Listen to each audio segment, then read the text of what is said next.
हरे कृष्णा।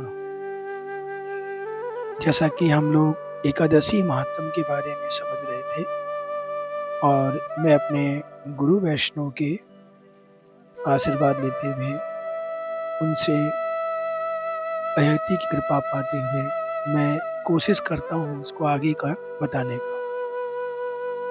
जैसा कि हम जान रहे थे कि जो एकादशी है, पूर्व विधा एकादशी और पर विधा एकादशी और त्रिस्पर्शा एकादशी, हमेशा हमें पूर्व विधा एकादशी नहीं करनी चाहिए क्योंकि इसमें दशमी मिक्स होती है। जिस एकादशी में दशमी तिथि अगर 1% भी आ जाए, जरा से भी आ जाए, ऐसी एकादशी हमें नहीं करनी चाहिए।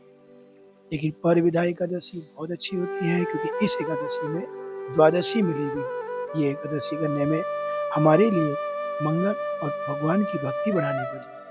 लेकिन 30 एकादशी अगर आ जाती है, 30 स्पर्श का मतलब होता है तीनों स्पर्श, एकादशी, द्वादशी और त्रयोदशी, अगर तीनों आ जाती हैं, ऐसी एकादशी बड़ी दुर्लभ होती है। ऐसी एकादशी करने से हमें बहुत, समझ लो कि हजारों एकादशी का व्रत करने का फल मिलता है। इसके आगे हम चर्चा करेंगे, क्या हमें एकादशी जब व्रत हम शुरू करते हैं तो क्या इसको हमें खत्म कर देना चाहिए? नहीं, हमेशा याद रखें, जब भी एकादशी व्रत करें उसको कभी खत्म नहीं किया जाता।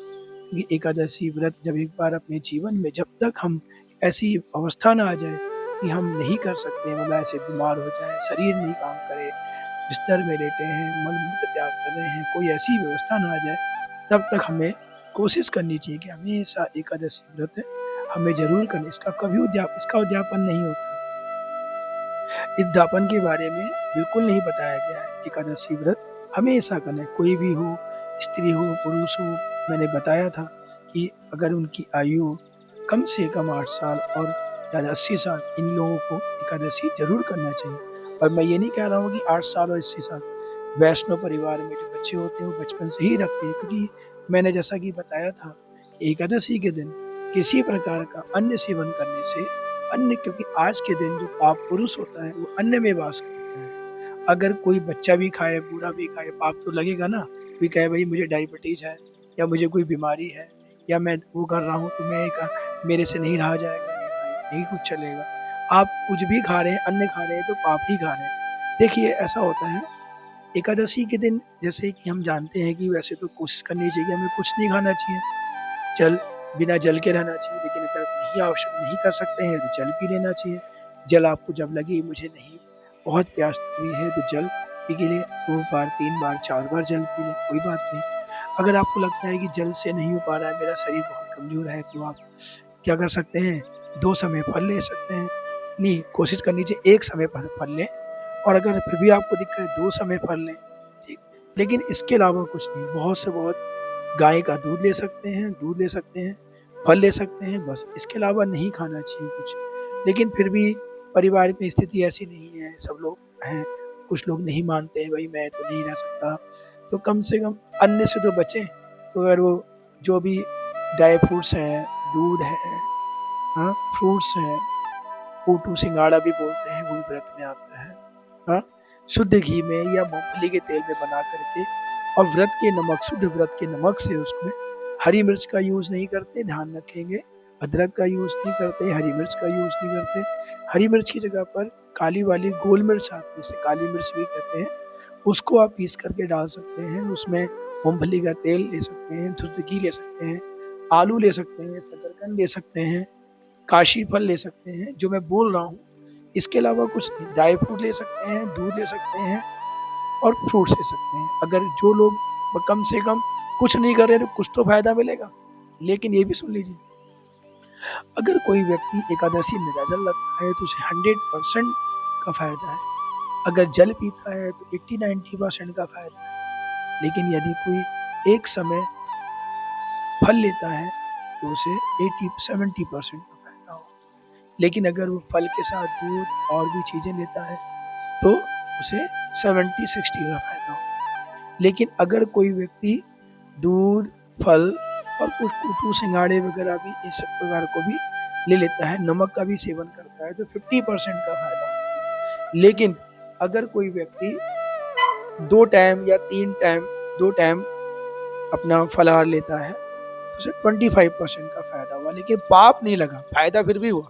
मतलब आज के दिन अगर किसी ने 2 बार भी अगर प्रसाद लिया तो भी उसे 20-25% का तो फायदा होगा, 100% नहीं हुआ। लेकिन सबसे बड़ी बात है एकादशी, मैंने बताया था ना कि हर प्रकार के जो व्रत होते हैं, सोम, मंगल, बुध, बृहस्पति, शुक्र, शनि या कोई और व्रत, करवा चौथ, दुनिया भर के जितने व्रत हैं, इसको ना करने से कोई पाप नहीं लगता। लेकिन अगर एकादशी नहीं करते हैं तो पाप लगना 100% है। ऐसा हम नहीं कह रहे हैं, ऐसा हमारे शास्त्रों में वर्णन है, हमारे पुराणों में वर्णन है। उसमें साफ कहा गया है कि आज के दिन जो व्यक्ति अन्न खाता है, बार बार मैं कह रहा हूँ कि पाप पुरुष उसी अन्न में वास करते हैं, और हमें इसका सारा पाप, जितने भी पाप होते हैं, चोरी करने का पाप, ब्रह्म हत्या पाप, गौ हत्या पाप, पर स्त्री पाप, जितने भी पाप हैं वो सारे पाप बिना बुलाए आपके हत्या आ जाती है। जैसे आपने अन्न का सेवन करा, आज के दिन अन्न बिल्कुल नहीं खाना चाहिए। इसलिए कम से कम मैं कह रहा हूँ कि अगर कोई व्यक्ति बिल्कुल नहीं खा रहा है, 2 टाइम भी फलाहार कर रहा है तो कोई बात नहीं, कम से उसे पाप तो नहीं लगा, हाँ, बल्कि कुछ फायदा ही होगा उसके लिए। आज के दिन कम से कम हमें कम से कम 64 माला करनी चाहिए। 64 नहीं कर पाए तो 25 माला जरूर करें। मतलब भागवत कथा सुने, भागवत गीता पढ़ें, भगवान की चर्चा करें, फालतू समय किसी और चीज़ों में बर्बाद ना करें, दाढ़ी, नाखून, बाल ना काटें, साबुन का यूज़ ना करें, अच्छे से नहा धो करके, साफ होकर के, अच्छे वस्त्र पहन करके भगवान की चर्चा करें। फालतू की कोई निंदा, क्रोध, किसी प्रकार का ऐसा कार्य ना करें जिसमें आपका समय बर्बाद होता हो। पूरा समय आप भगवान की चर्चा में व्यतीत करें। तो अभी मैं जैसा कि बोल रहा था, एकादशी के दिन व्रत करना कितना जरूरी है।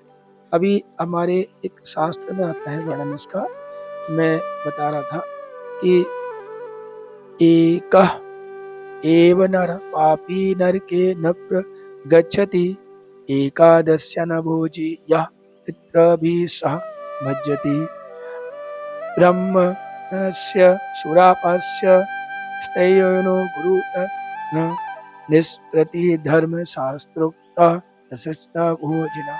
विष्णु धर्मोत्तर पुराण में कहा गया है। अब सुनिए, इसको अच्छे सुनिए कि कितना हमारे जो धर्म शास्त्रों की बात आई। मैं पहले तो मैंने अपने बोला था, अब मैं कुछ धर्म शास्त्र हमारे जो पुराण है, विष्णु पुराण है, कई ऐसे धर्म पर, उसमें मैं कुछ किताबों के कुछ श्लोक लेकर के आया हूँ, उनके बारे में बता रहा हूँ। ग्रंथराज विष्णु धर्मोत्तर ये कहता है, राजन कितना भी महान से पापी हो, वह अपने किए हुए पापों का फल भोगने अकेले ही नरक में जाता है। तो कोई व्यक्ति पाप करता है, उसे अकेले ही जाना पड़ेगा नरक में। लेकिन किंतु एकादशी के दिन कोई अन्न खा ले, रोटी भात चावल खा ले, और एकादशी व्रत ना करने वाला व्यक्ति अपने साथ अपना परिवार, अपना खानदान 14 पीढ़ियों को लेकर नरक में जाकर नरक भोग करेगा और करवाएगा।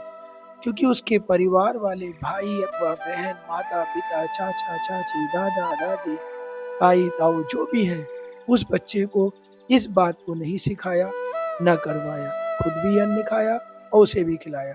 इस कारण सब नरक में जाएंगे। इसलिए मैं आपको बार बार कह रहा हूँ, एकादशी के दिन अन्न का सेवन बिल्कुल नहीं करना चाहिए।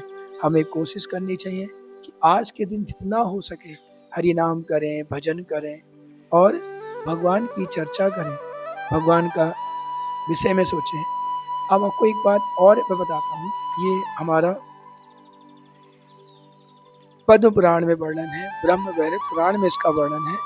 मतलब कितनी बड़ी बात है। जैसे हम आपको बता दें, जैसे एकादशी के दिन क्या होता है ना, कभी किसी की कोई घर पे किसी की मृत्यु हो जाती है तो उसका श्राद्ध लोग करते हैं। जैसे कोई पंचमी को मर गया तो पंचमी को श्राद्ध करेंगे, सप्तमी को मर गया सप्तमी को, जिस तिथि को मरता है श्राद्ध उसी को होता है।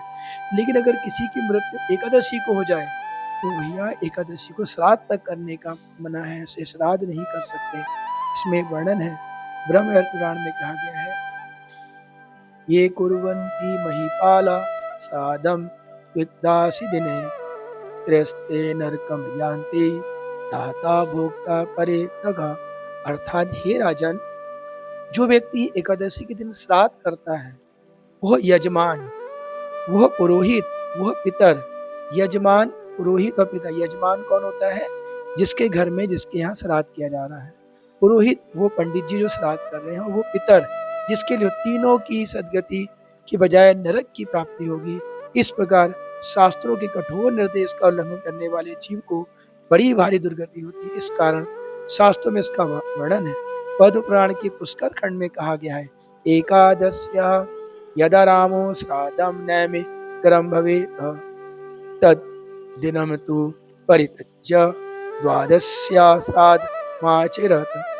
हे राम, यदि एकादशी तिथि में श्राद्ध भी आ जाए तो एकादशी के दिन श्राद्ध न करें। श्राद्ध एकादशी में होने पर भी द्वादशी के दिन करें। पद्म पुराण में भी इस प्रकार कहा गया है।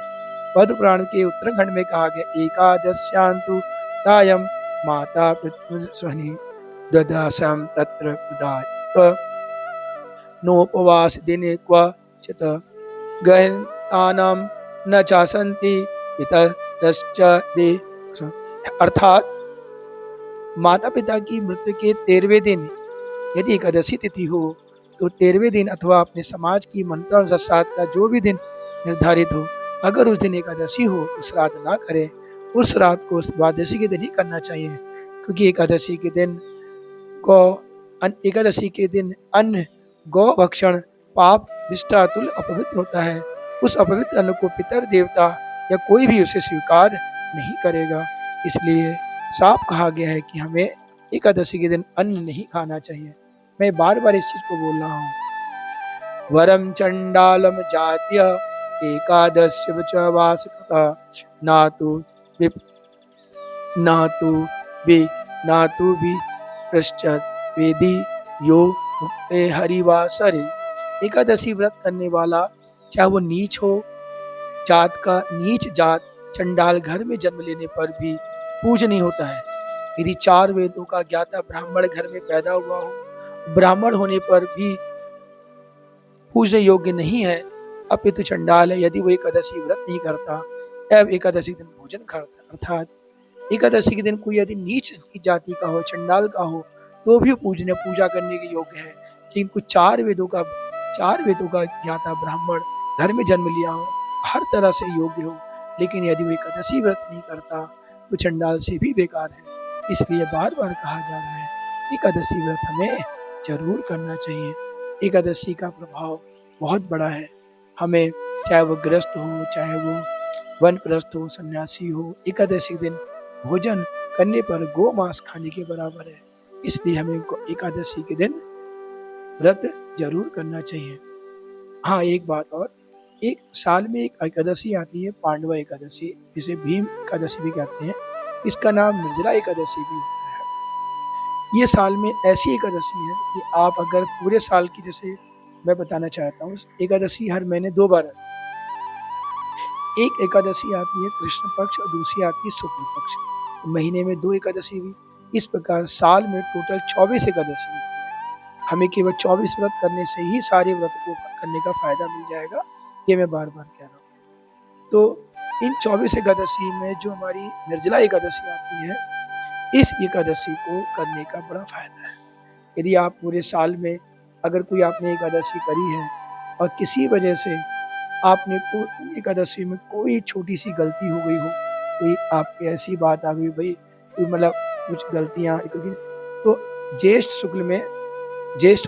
के महीने में शुक्ल पक्ष में निर्जला एकादशी जो आती है, यदि आप उस दिन उस एकादशी को निर्जला बिना जल के रह जाते हैं, ठीक, कुछ नहीं खाते हैं, तो साल की 24 एकादशी में अगर थोड़ी बहुत गलती हो जाती है, वो सब खत्म हो जाता है। मतलब हमें साल की एक एकादशी निर्जला जरूर रखनी चाहिए। इससे हमारे जीवन में जो 24 बाकी की 23 एकादशी हैं, फिर कोई भी थोड़ी सी भी कोई गलती रह गई होगी किसी वजह से, तो वो सारे पाप इसमें हट जाते हैं। साल की सबसे बड़ी एकादशी आती है। हरे कृष्णा। तो मैं इसको आपसे प्रार्थना करूंगा, आप एकादशी जरूर करें। हरे कृष्ण।